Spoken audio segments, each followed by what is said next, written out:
Yeah, so this presentation, like Chris mentioned, is on what I call the deep game of basketball. And this is something, actually the first time that I've ever introduced this material at any point. We're introducing it to our players in a few weeks. So this is really exciting for me because, quite honestly, it's the most valuable insight into high level basketball that I've had in 20 years. So as a really quick bio to go over what that 20 years has looked like. The first 10 years I played basketball in Waterloo, Ontario, and was actually in training camp playing for Wilfrid Laurier. When I got injured, I tore a third of the cartilage in my hip. And during the rehab time, I started training players and ended up forming a company called Elite Guard Training, or EGT Basketball. And as of today, yeah, that was 2010. And as of today, this is a little screenshot from our internal dashboard. More than 1 million players have done at least one workout with us. And many of those players have actually been training with us for 2, 3, 4, 5. I think our oldest player has actually been around for all 10 years. So it's a really wide range of guys. And just as a little bit more background, we've had guys like Bradley Beal, Jordan Clarkson, Langston Galloway, Kelly Oubre Jr. appear in our programs.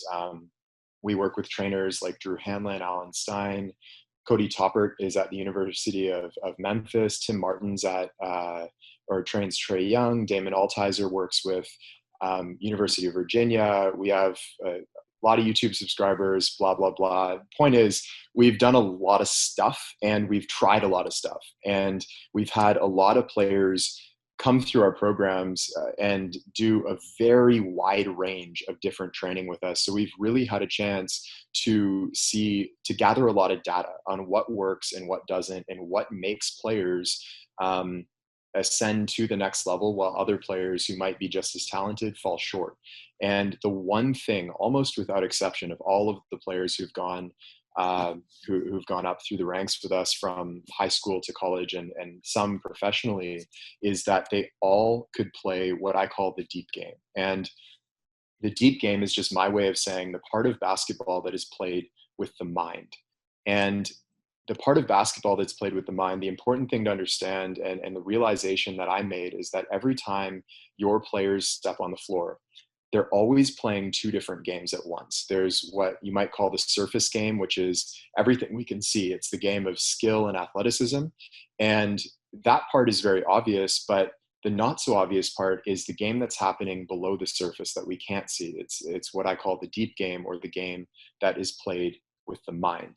Now, this is obviously being played by the highest level players. We all know this. Kobe was famous for saying, these young guys are playing checkers. I'm out here playing chess. We have LeBron, who says, I think the game a lot more than I play it now. There was even most recently in the Last Dance documentary, BJ Armstrong was quoted as saying, I felt like Michael Jordan never played basketball anymore. He was just playing a different game than the rest of us. And that game, he went on to, in that documentary, I think it's like episode 4 or something, if you want to check it out, he literally went on to describe perfectly the deep game. And more than that, we all know, and most relevant to you as a coach, the best teams play this game at a high level collectively. It's what coaches refer to as championship DNA, right? It's your ability to play the deep game at a high level and cohesively as the unit. And so I want to make a couple distinctions really quickly off the bat, because first of all, deep game is not basketball IQ. To borrow a model from Chris Oliver, who I'm sure everybody's familiar with here, he kind of describes basketball on 4 layers. The first layer is perception. The next one is decision. The third one is execution of that decision. And then the fourth one is feedback. What happened and what are we going to do about it? How can we learn from it? Deep game operates on the level of perception, which is it's kind of like the engine that drives everything. Everything in the deep game controls what trickles up to the surface and what we see. Every decision and every execution upon that decision, all of that happens first at the level of perception, which is what we call deep game.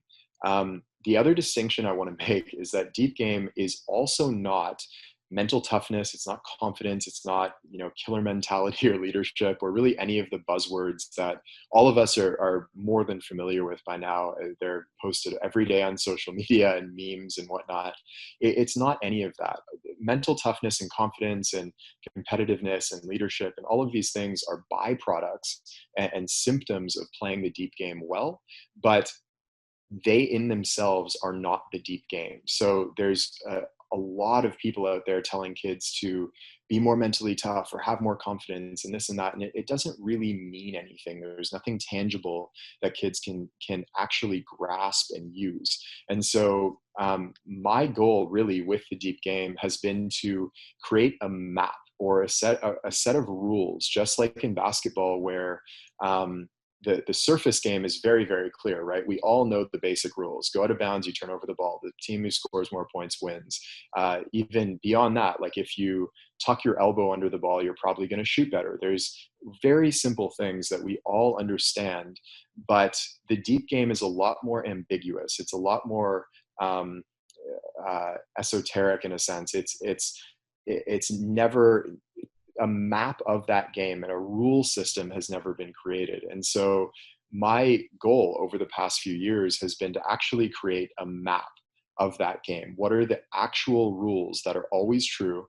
And we actually now have come to call them laws, because every time one of these laws is broken, there is an immediate drop in performance. And more than that, they're very crystal clear. They're easy for your players to understand. They're easy for you to understand, and they can be grasped right away. And so what I've found is that there are essentially 8 laws to the deep game that are universally true across all levels of basketball and are always at play every single time your players step on the floor. And if they can master these 8 laws, then they're going to be playing the deep game, quite frankly, at a level beyond most professional players. Actually, a lot of these things, I don't know of any professional player that does all 8. There are many that do a few of them really well, or even 1 or 2 of them really well. But if a player can really understand all 8, it just puts them at such an unbelievable advantage over pretty much everybody else that they come up against. And so in this presentation, what I wanted to do is going through all 8 would take forever. We're actually hosting a call like this one with our players on, I believe the tentative date is June 11th, and I'll be going through all 8 with them. It's going to take 90 minutes. So you're welcome to come to that call. You can go to deepgame.com and register. Like I said, I believe it's June 11th. On this one though, I wanted to take the first 3, because the first 3 are the 3 that your players can all implement today. There's techniques that they can implement today, and they're also the 3 that as coaches will help you be a better leader for your team and you to play the deep game better yourself, because as coaches, there's a big mental component, and so these will immediately help you right away. So getting into the first law number 1 is what I call the law of presence. And the law of presence states that performance increases as thought decreases. Okay, performance increases as thought decreases. Now, what most of your players are doing when they're playing, whether they realize it or not, they're suffering from a problem that I've come to call fractured focus. And these are all the things that are running through their mind constantly during the game. Is she watching me right now? There's some girl up in the stands that they're trying to impress. Or I wish I didn't miss that shot that happened a couple plays ago. Or how many points do I have again? When is he ever going to pass the ball? I hope coach doesn't pull me out. I better start getting some buckets. And then they score a few times and they start saying, oh, I'm playing amazing right now. And then they make the mistake and they all of a sudden they crash and say, oh man, I suck. And each of these thoughts, no matter what they are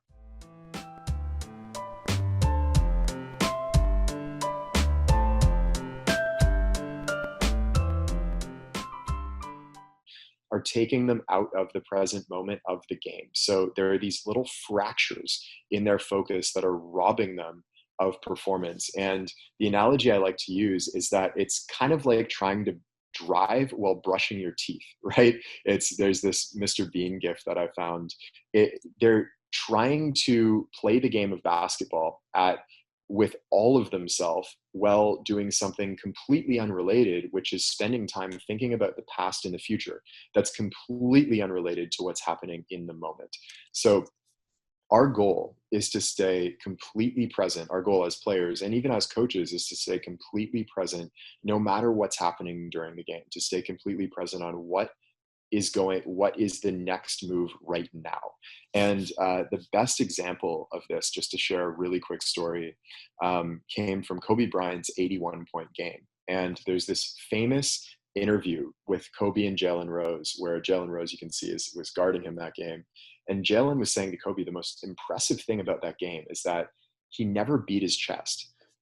Excuse me. He never beat his chest. He never looked up at the crowd. He never celebrated. He never seemed to lose his cool. He was always kind of calm and centered and in the moment. And Kobe's response to that, and Jalen said most players would be like dancing on the sidelines once they got 40.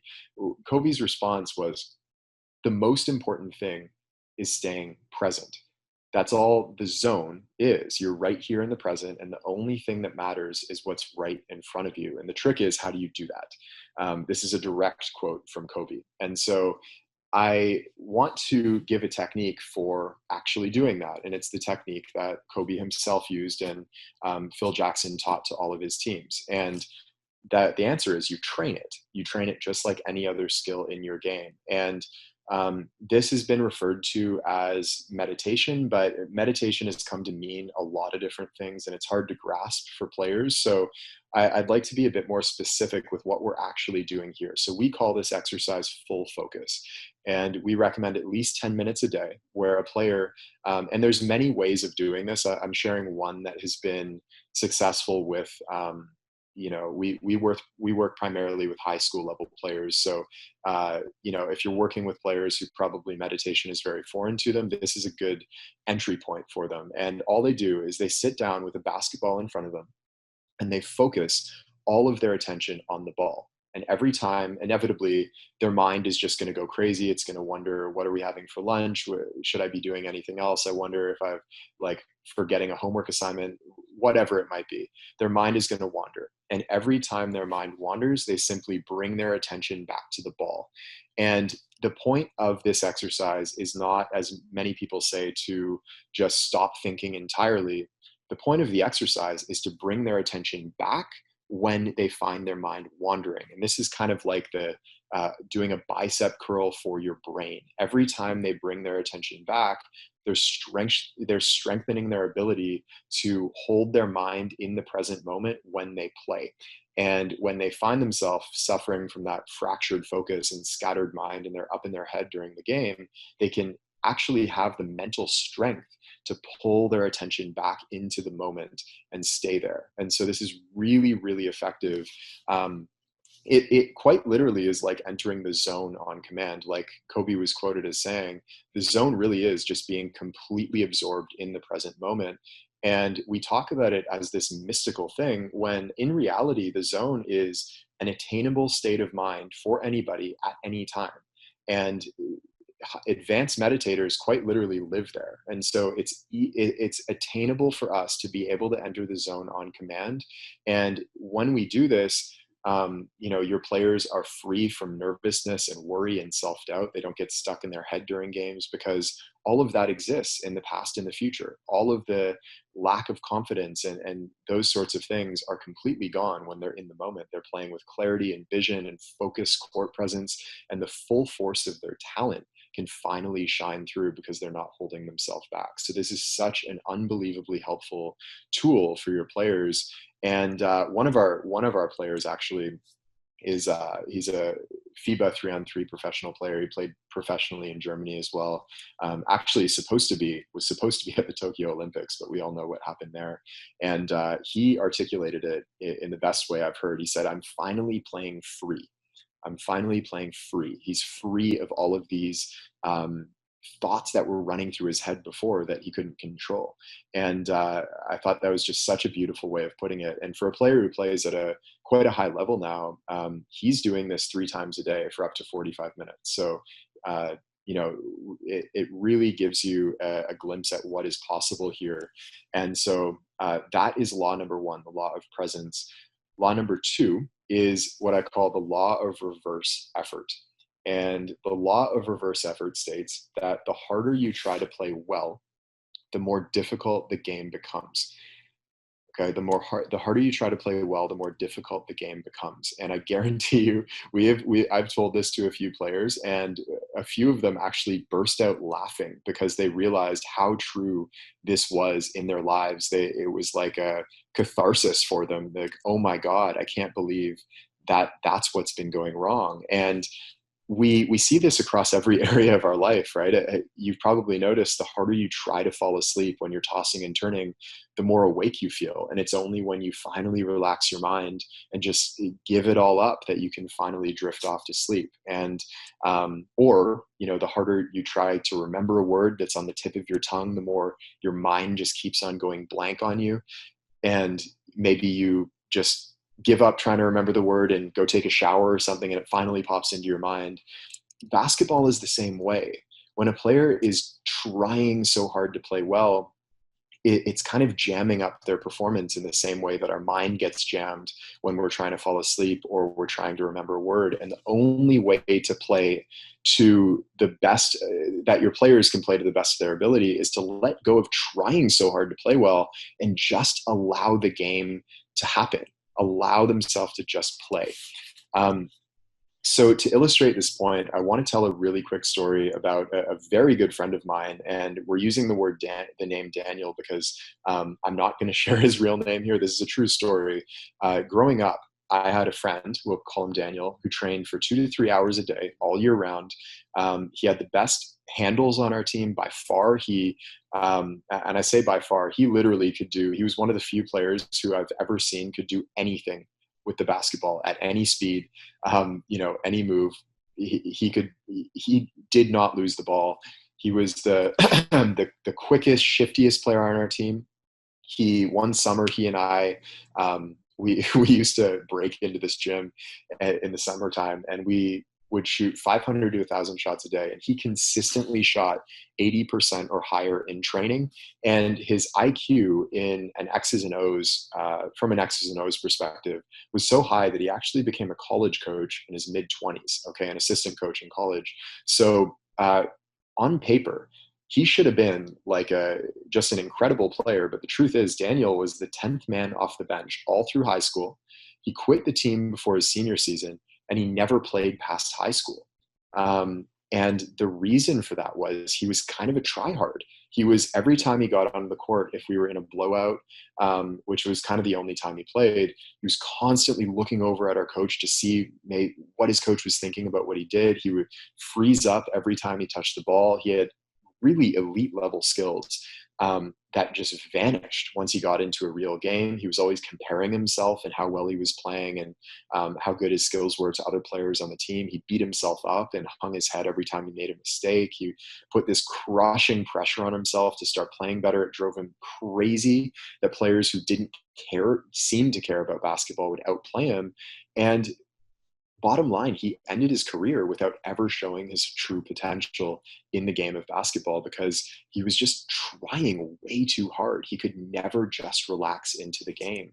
And the analogy that I use with our players is it's sort of like trying to palm a basketball by squeezing it between your fingers as hard as you can until it slips out. You're just squeezing it literally out of your hand. That you kind of want that sweet spot, like we can see with MJ here, who's just toying with Brent Price. You want that sweet spot where you're just holding it. You're not squeezing it too hard. You're not holding it so lax that it falls out of your hands. You're just holding it. And playing the game in that way, we call it playing hard effortlessly.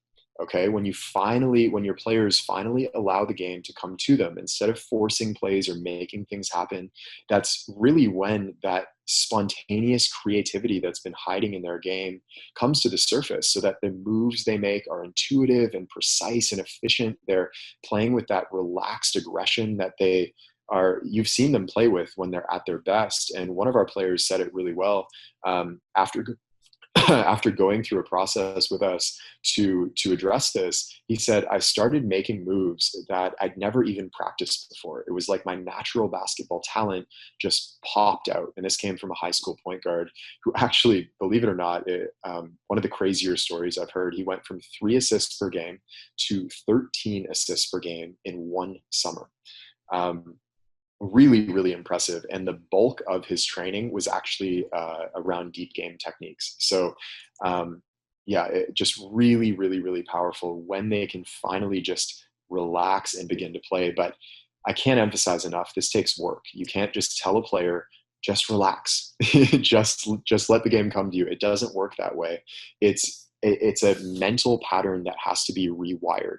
And because this takes so much work, it is, there's not one magic trick that can completely eliminate this problem forever, but there is a trick that, or a technique rather, that can be used whenever those try hard jitters start to take hold of one of your players. And, you might even do this before a big game or a big practice. It works equally well for any human being. You could do this right now, just listening to this here. All you have to do, we call it the body breath. And your players will recognize those try hard jitters. It's a very familiar feeling where they're just kind of anxious and uptight and trying hard to play the game. As soon as that feeling comes over them, you can instruct them to roll their shoulders back and stand or sit up tall. So their body language is tall and upright. Put their weight on their heels, so shift it back slightly or lean back very slightly in their seat. Not recline, but just lean back slightly. And then inhale through their nose for 3 seconds and exhale out their mouth for 6 seconds. And it's very important that the exhale is twice as long as the inhale. This immediately shifts them. And again, this does not take a long time. It's immediate. It shifts them into a state of relaxation. Even though they're active, they might even be on the court during, if somebody's shooting a free throw, they can just do one of these breaths or 3 of these breaths or whatever they have time for, and immediately they will feel better.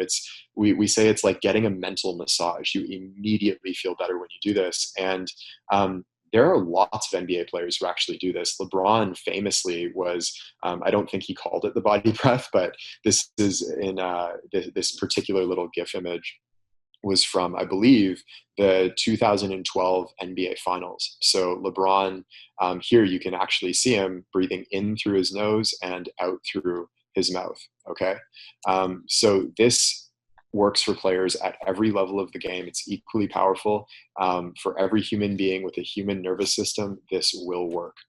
Law number 3 is the law of extremes. And this one says that as emotion increases, consistency decreases.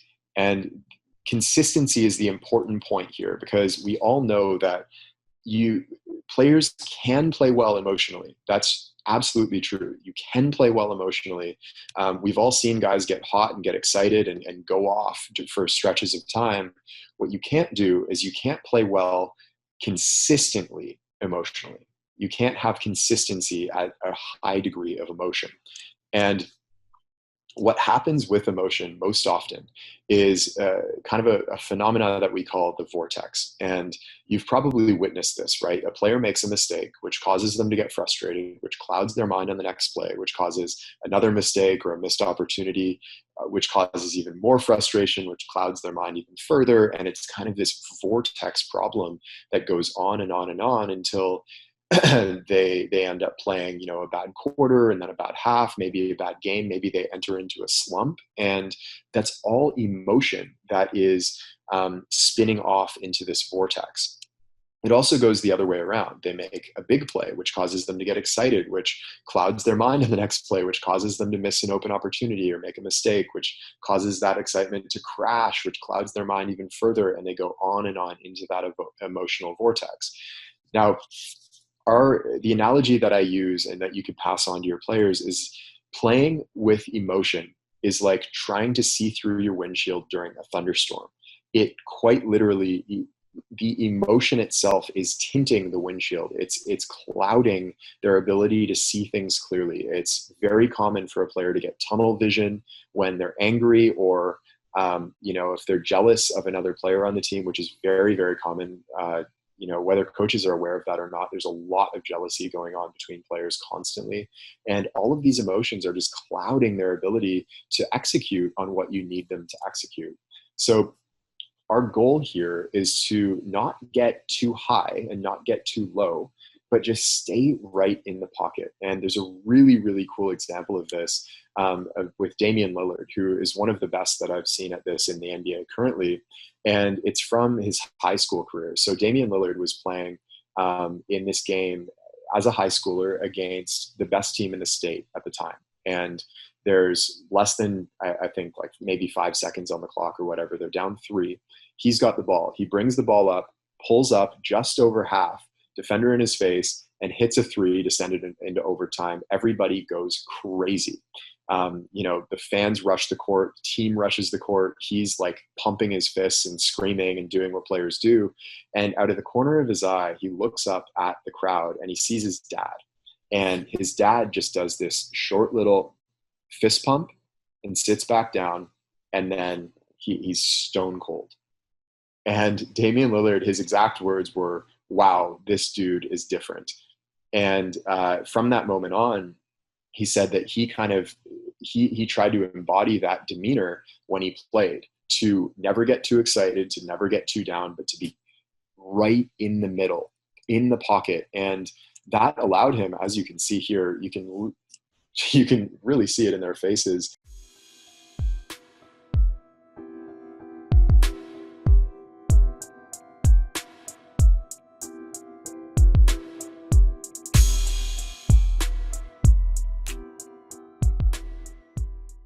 Lillard is stone cold and Westbrook is just explosive. And in the playoffs last year, we all saw the difference. Lillard, 33 points to Westbrook's 22.8. Field goal percentage, 10% higher from the field. 3-point field goal percentage is, what is that? It's like 14 or 16 or something higher. Over-under is dramatically different. And during one of those games, Westbrook was just doing his thing, jawing at Lillard. And after the game, the Blazers won, obviously. And Lillard posted this quote from Sun Tzu in The Art of War on social media. He said, "It is the unemotional, reserved, calm, detached warrior who wins, not the hothead seeking vengeance and not the ambitious seeker of fortune." Okay. Now that really, to me, sums all of it up. It's staying in the pocket, not getting too high and not getting too low. And the technique to doing this is something that we call channeling, because it's really important to understand here when we say don't get too high or too low, we're not saying repress what comes up. Emotions are going to come up, and the act of repressing them is often what sends players into a vortex. They're trying to resist what they're feeling, and in turn, they start thinking too hard about it, and it sends them off in this spiral. Instead, the best way to do this is something that we call channeling. And it's actually something Kobe, Jordan, and LeBron are all doing in these photos. And what channeling does is it turns every strong emotion into a physical movement before it becomes a thought. And this is sort of like burning off steam. Okay, so we've all had the experience where maybe we get into an argument or something with a spouse or another person at work or whatever it might be. We get into an argument and we go to the gym and have a strong workout and we feel way better after. And it's the same way. We're turning those emotions into physical movement to burn off the steam of those emotions. And players can actually do this in the heat of the moment during the game. So one that you see a lot of top level athletes doing is what we call the fist.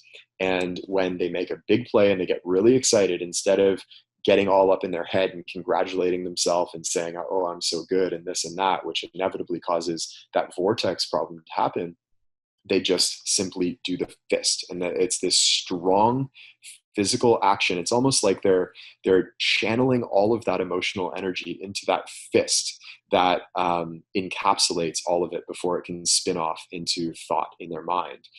So these guys do that, and that's something that any player can do when they make a big play. Instead of getting kind of egocentric about it, just make that fist and move right on.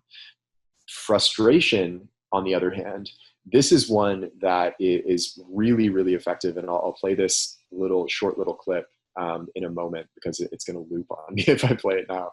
But under frustration, we call it the sprint. So the sprint is basically when a play goes wrong and there's frustration involved, the very first thing to do before you either get down on yourself or get down on the player who made the mistake or whatever it might be, sprint to where the ball's going.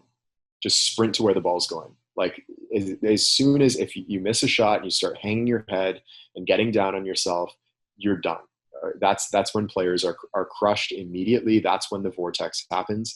What we suggest instead is immediately just take off and get to where the ball is going to be. That might be sprinting to into the lane for a rebound. It might be sprinting. In this case, we have LeBron's famous block on Iguodala in Game 7. You see, I believe it was Kyrie who lost the ball on the other end. Instead of getting down and getting frustrated momentarily, you just see LeBron take off. As soon as Golden State goes the other way, LeBron takes off, and there's this iconic block that happens at the other end. And it's because he turned that frustration, that emotion, into a physical action immediately. So the key, again, is to get not too high, not too low, to stay in the pocket. And when a player does this, they're no longer crippled by frustration or anger or disappointment during games. They're not shaken by the things that other players say or do to them, which is so common with young players. And they really become the rock of their team. And you can do this as a coach as well, because you know that your players are looking to you as really not only a physical leader, but a mental and emotional leader as well. And they will take after your mental and emotional state. They'll follow you in that way.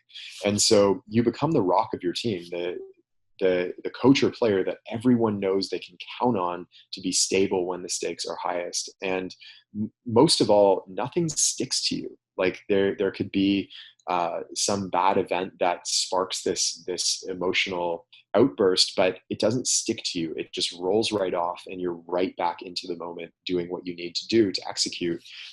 So that really is the key to this game of emotional mastery. We have a longer process, but as far as a technique that you can take and use right away, channeling is the best way to do that in the moment.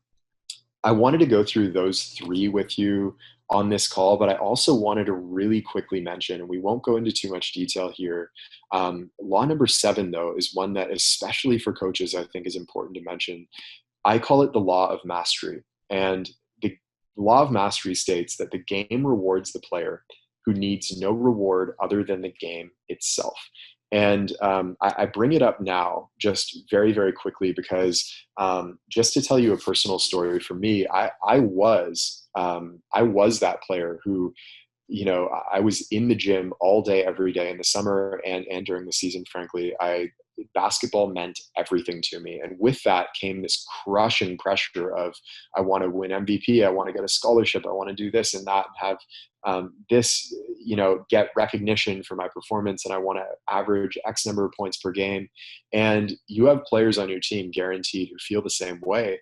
And what I lost in that process was my love for the game itself. Basketball became this high pressure form of work almost, that I had to show up every day and I had to grind through it rather than just allowing my love for the game to be expressed when I played.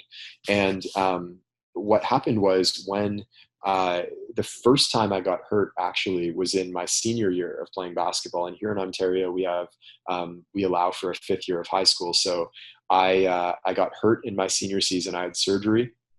And I came back for a 5th year, and I hadn't really trained. I didn't have a chance to train. And I remember thinking that I had this sense that my basketball career might be over. I was set to go to Laurier the following year, where I actually got re-injured and it was over.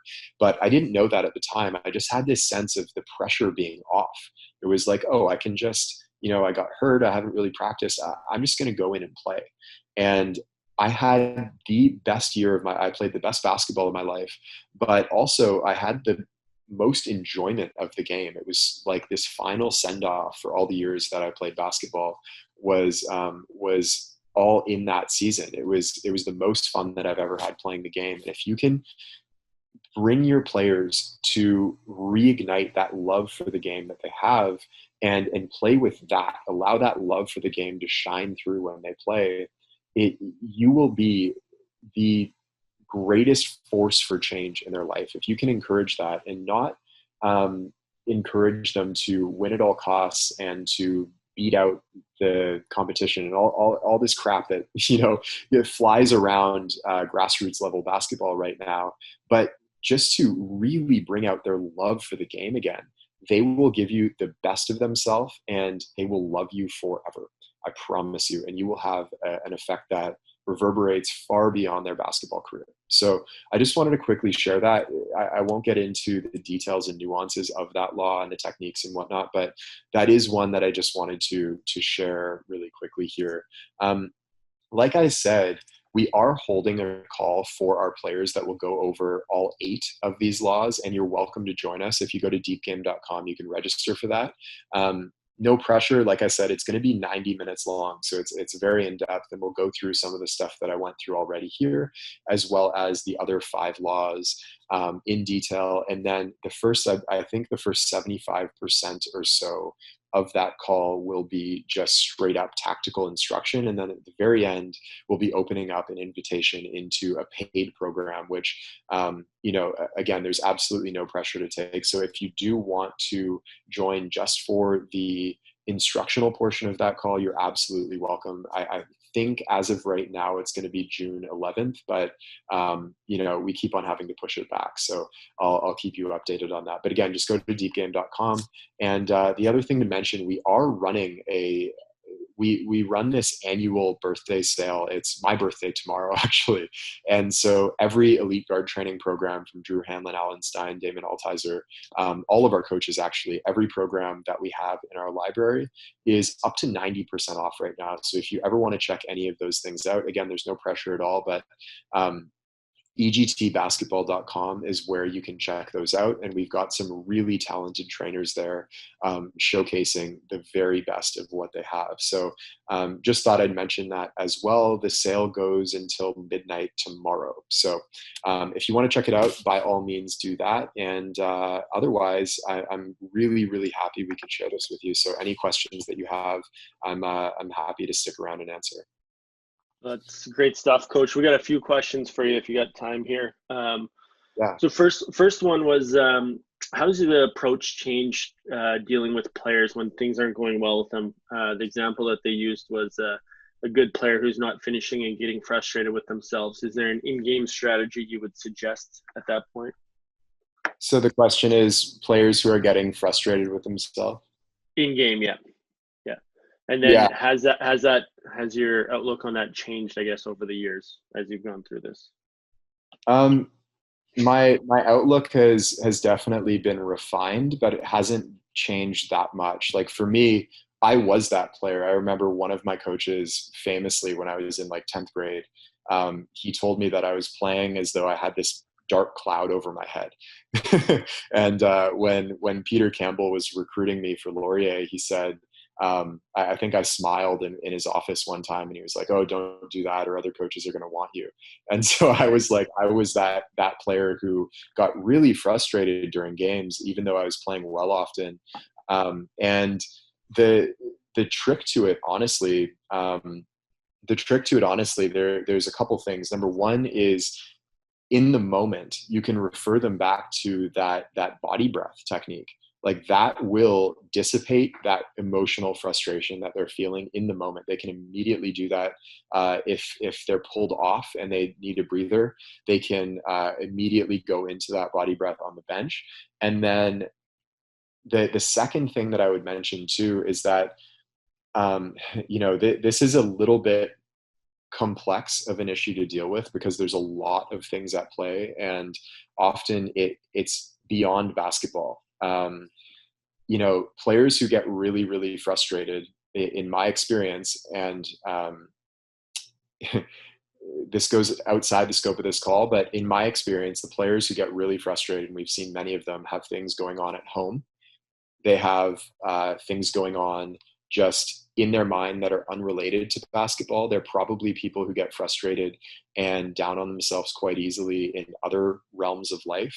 And so with those players, it's delicate. Like the game of basketball can really amplify those feelings, but it can also teach them how to work with those and work through them in turn. And so one of the best things is if they truly love the game, then reconnecting them with the little things that they love about the game of basketball. For me, like I loved the sound of the ball when it hit that, when it went through the mesh in a way that it hit the box spring in the back, and like the squeak of my sneakers on the floor when I first entered the gym in the morning when it was empty, and the way the ball would echo through the gym, and just little nuances of things like that, you can reconnect them to that part of the game. And then like I said, there's quite a lot that we can do with those players, but it's an involved process, and I wouldn't expect them. The last thing I would do is tell them like stop being frustrated. That approach is not going to work. Just telling them to like shut up and be happy is not the answer. These are deeper seated emotional holding patterns that need to be worked through in their own way. So I would refer them to the body breath. I would refer them to that 10 minutes of full focus each day, which will dissipate quite a bit of that. And then reconnecting to that love for the game that they have and encouraging them to play in that way so that it takes a bit of the pressure off is the initial way that I would approach it. That makes sense. A couple other ones coming in here. So one of the members has a son working through your program. During the pandemic, his training has been intensifying, plus runs, plus lifts, etc. Do you worry about burnout during these time periods where athletes are doing maybe too much because they have so much time on their hands? It depends on the athlete. In my experience, most young players, it's pretty hard to get them to burn out. Like physically, young athletes, it's just really hard to burn them out. Like they have a lot of energy. Mental burnout is a much more real risk. And but overall, like especially, it depends on what the program looks like. But I mean, we have players training 3 times a day. That FIBA professional that I mentioned, Antti Markac, he messaged me. He's training 3 times a day during quarantine, like no problem at all. He's not burned out at all because he absolutely loves it. And so it's burnout to me, at least at the lower levels and the youth level, is more of a mental thing than a physical thing. Yeah, I would agree with you on that one. Yeah. Next one, what are your thoughts on using using verbal responses for your channeling, not just like physical movements like the fist pump you talked about? So verbal responses, the problem with them, the problem with them is that you're kind of offloading that energy onto those around you. And so if a player, for example, I had this player on my team who I used to train with at times, and every time it was like an F-bomb every time he missed a shot. And he was a pretty good shooter, but by the end of high school, he was extremely average. And it was like he almost talked himself out of shooting well. It was kind of insane to watch over the years. He just got worse and worse and worse and worse. And he would like scold himself as this discharge of energy every time he missed a shot. And it's sort of like it depends on the verbal expression, I guess, but you're, as a coach especially, and as a player who's leading a team, I would just be really aware of the impact that it has on those around you. And also those verbal expressions as well they're often an expression of a thought. So it might be that, a player misses a shot and then he gets frustrated, and then he's expressing the fact that he's frustrated, which further amplifies the frustration. So it's more often just to go down into the body and physically express it is a much cleaner route. Okay, perfect. We have share some thoughts on elevating team spirit, focus, and energy as the season goes on, there's those times where they hit the rookie wall or there's the repetitiveness of practice. We just talked a little about burnout. What are some things that as a coach or as a player you can do to keep the spirit up and the focus and energy? Yeah, I mean, I think the first thing I'll say is that I really believe it's a case by case basis. And so there's not one thing that is like the magic formula to rid yourself of burnout. It's not like that. As a leader, the most important thing is to intuit the state of the team. And sometimes it's really a matter of just pushing through and like kind of, you know, sometimes they just need like that heavy hand to say like, get up and let's do this. And other times it's the opposite. I think I referred to the Last Dance documentary once already in this presentation, but there was one moment where Phil Jackson let Dennis Rodman like go to Vegas for a few days during the season, and in that moment, Phil was just attuned to the fact that like Dennis is going to be Dennis and Dennis needs to do Dennis things. And he came back and he played really well. And so it is a case by case basis, but the first place I would look is in spontaneity. So breaking the repetitiveness of the season. I think that's when players fall into ruts, is when there's too much structured repetition and not enough spontaneous change of pace. It's like you need to interrupt the pattern once in a while in order to enhance the pattern. And you have tons of options as to how to do that. I'm sure like creatively as a coach, you can come up with all sorts of ways in which to do that, but breaking the repetition up and doing something completely different for a day. Maybe the team all goes out together, or you do something completely different at practice that you've never done before. Or instead of even practicing, you just like watch a movie or something like that. Like that can really have an effect on the dynamic of the team. And it's something I think coaches are probably hesitant to do because it doesn't fit the mold. But the coaches who break that mold, in my experience at least, have a lot of success. Great. We're going to give you one last one here, Coach, before we sign off. With your products, can coaches purchase and share with multiple players, or do you send the players directly to you guys and work directly with you? How does that work for some of the coaches that aren't familiar with your guys' products?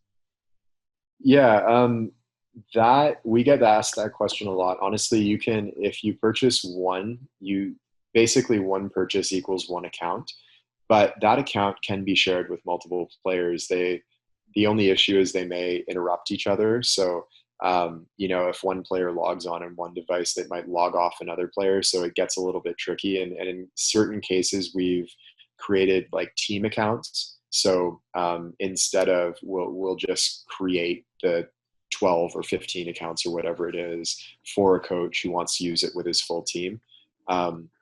We've done that before as well. So you can just reach out to us if that's the case. But otherwise, yeah, it's some coaches just use one account with their players and don't have any problems at all. So that's doable too.